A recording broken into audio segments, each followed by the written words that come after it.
Muito bem, estamos ao vivo nesta quinta-feira. Hoje é quinta-feira, dia que antecede a Sexta-feira Santa. E eu queria trazer aqui, estou ao vivo, justamente para trazer algumas reflexões curtas, tá? Espero que seja bem curtinha mesmo essa gravação, na verdade, mais para ficar gravado, né?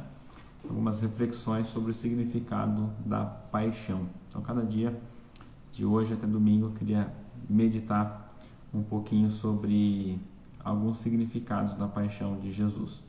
Sei que muitas vezes a gente reflete sobre a história da paixão de Cristo, os eventos, né? E a gente tem feito isso com as crianças aqui em casa.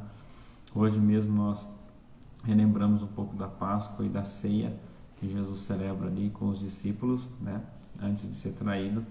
Mas eu gostaria de fazer algumas reflexões sobre alguns significados, né, de palavras-chave sobre a morte, a importância, né, da morte e a ressurreição de Jesus, né? E a primeira palavra que eu queria meditar hoje, né, vai ser a palavra substituição, né? A palavra substituição, ou talvez mais conhecido também como vicária. A morte de Cristo, ela é vicária. O que significa, na verdade, né? Vicário significa substituição, aquele que substitui. Então, nesse sentido, a morte de Cristo, ela é vicária, ou seja, ela é substitutiva, tá bom? O que significa, né? Que significa que Jesus substituiu a gente, né, na sua morte, né? O termo significa literalmente um no lugar do outro, né? Então, nesse sentido que a morte de Jesus, ela é substitutiva. A morte de Cristo, ela é vicária, né? No sentido de que Jesus é o nosso substituto que leva a punição justamente devida, né, dos pecadores. Ou seja, a culpa que era nossa foi imputada sobre Jesus, né? De tal forma que Jesus lá na cruz carrega de forma representativa a nossa punição lá na cruz, certo? Então Jesus estava nos substituindo, né? E todo o castigo que estava sendo destinado para nós foi desviado e recaiu sobre a pessoa de Jesus. Alguns textos da Bíblia para embasar, né, essa palavrinha aqui. Um que eu gosto demais é o texto de Isaías 53. Diz assim, versículos 4 e o 5, tá? Certamente Ele tomou sobre si as nossas enfermidades e as nossas dores Ele levou sobre si. E nós o considerávamos como aflito, ferido de Deus e oprimido. Interessante aqui uma pausa, né? Que o profeta Isaías diz aqui que Jesus tomou sobre si as nossas enfermidades, né? E as pessoas iriam achar que ele estava sendo castigado pelos seus próprios pecados. Mas o versículo 5 diz: ele foi transpassado por causa das nossas transgressões e esmagado por causa das nossas iniquidades. O castigo que nos traz a paz estava sobre ele, e pelas suas feridas nós fomos curados. Então, aqui nesse texto de Isaías, ele diz claramente sobre essa questão de substituição, né? Jesus tomou sobre si os nossos pecados, as nossas iniquidades, as nossas enfermidades, e carregou sobre o madeiro os nossos pecados, né? Então, o castigo que nos trouxe a paz estava sobre Jesus. Jesus estava sendo castigado e oprimido por causa das nossas transgressões. Um outro texto, lá de 2 Coríntios, capítulo 5, o versículo 21, diz assim: aquele que não conheceu o pecado, Deus o fez pecado por nós, para que nele fôssemos feitos justiça de Deus. Então diz claro, eu gosto muito aqui da nova versão transformadora. Ele diz assim, pois Deus fez de Cristo, aquele que nunca pecou, a oferta por nosso pecado, para que por meio dele fôssemos declarados justos diante de Deus. Então Jesus nunca conheceu o pecado. Jesus, o justo, aquele que não conheceu o pecado, Deus o fez pecado por nós. Ou como a NVT traduz aqui, Deus fez de Jesus uma oferta pelo pecado, para que por meio de Jesus, né, nós fôssemos declarados justos, nós fomos justificados, que é uma outra palavrinha também importante, diante de Deus. Mais um texto onde diz claramente essa ideia de substituição. 1 Pedro, não, desculpa, antes, ainda Gálatas 3,13, tá? Gálatas 3,13 diz: Cristo nos resgatou da maldição da lei, fazendo-se Ele próprio maldição em nosso lugar. Pois está escrito: maldito todo aquele que for pendurado no madeiro. Claramente, Paulo diz aqui que Jesus nos resgatou dessa maldição quando Ele próprio se fez, maldição no nosso lugar. Então Ele tomou o nosso lugar, Ele nos substituiu.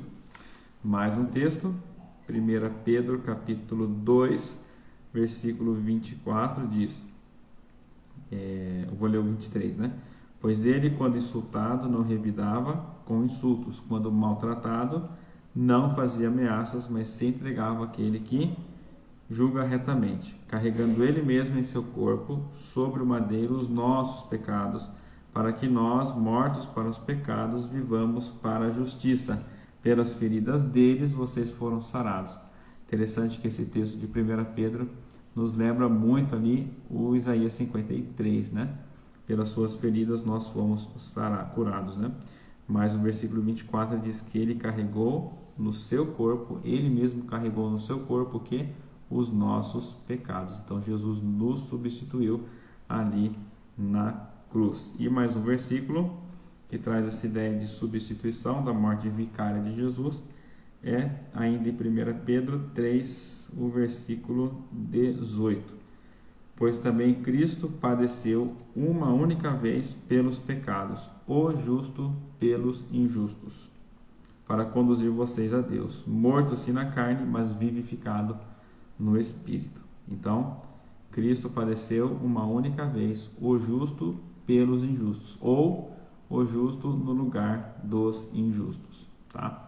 Então, nesse sentido, um dos significados da paixão de Cristo é o caráter de substituição. A morte de Cristo ela foi vicária.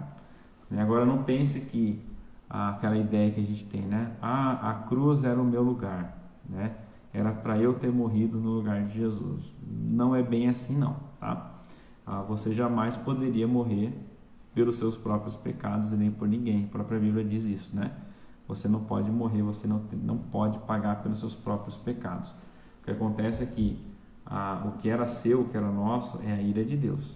A ira de Deus estava destinada a nós por causa dos nossos pecados, e o que aconteceu aqui na cruz, a ira de Deus que estava sendo destinada a nós foi desviada e recaiu sobre a pessoa de Jesus. E lá na cruz, Jesus ele foi moído e foi esmagado pelo próprio Deus. Lembra, o castigo que nos trouxe a paz estava sobre ele, e pelas suas feridas nós fomos curados. Então essa ideia de substituição, e até um pouco uma palavra chamada imputação também, é uma doutrina muito importante. Os nossos pecados foram imputados sobre Jesus, ele estava pagando pelos pecados não dele, mas pelos nossos pecados lá na cruz. Então os nossos pecados foram colocados sobre a pessoa de Jesus, e a justiça de Jesus foi imputada sobre aquele que crê em Jesus. Dessa forma nós somos então justificados. Então essa substituição, Mas lá na cruz ele toma o nosso lugar. Não era que era para a gente morrer lá na cruz, Não é bem assim, não. É que a ira de Deus que estava sobre a gente foi destinada na pessoa de Jesus ali na cruz do Calvário. Por isso que Jesus ele diz, lá na cruz, está pago, está consumado. Ou seja, está tudo pago, a dívida que o homem tinha para com Deus, eu paguei no lugar, do homem. Aliás, isso é o que significa a palavra misericórdia, Misericórdia é a gente não receber aquilo que a gente merece. Por sermos pecadores, nós merecíamos a ira de Deus. Por sermos pecadores, nós merecíamos o castigo de Deus. Por nós sermos pecadores, nós merecíamos a maldição de Deus, ela estava sobre nós, a ira de Deus estava sobre nós. Mas Jesus fez com que tudo isso recaísse sobre a pessoa dele. Então esse é um significado muito importante da morte de Jesus. Pense, nessa Páscoa, pense nessas comemorações, que um significado muito importante, né, dessa morte e da ressurreição de Jesus é que ele tomou o meu e o seu lugar, né? A ira de Deus recaiu sobre ele, né? Ele pagou o preço pelos nossos pecados. Em troca disso, né, a justiça de Jesus ela é colocada sobre todo aquele que crê. E essa é a maior mensagem da Páscoa, né? A maior mensagem da Páscoa é que Jesus pagou o preço no nosso lugar. A maior mensagem da Páscoa é que nós temos um Salvador verdadeiro, né? E essa mensagem ela tem que ser anunciada, né? Que a gente não precisa pagar penitência, a gente não precisa ficar pagando pelos nossos pecados, porque Jesus, o justo, já pagou o preço pelos pecados no lugar dos injustos, tá bom? Então esse é o primeiro significado, né? Espero que você pense, reflita muito sobre isso, e não só pense e reflita, né? Mas louve a Deus por isso, louve a Jesus pela morte substitutiva, e também compartilhe não só esse vídeo, né? Mas a mensagem da salvação, né, de Jesus para todas as pessoas, tá bom? Um grande abraço e fique com Deus.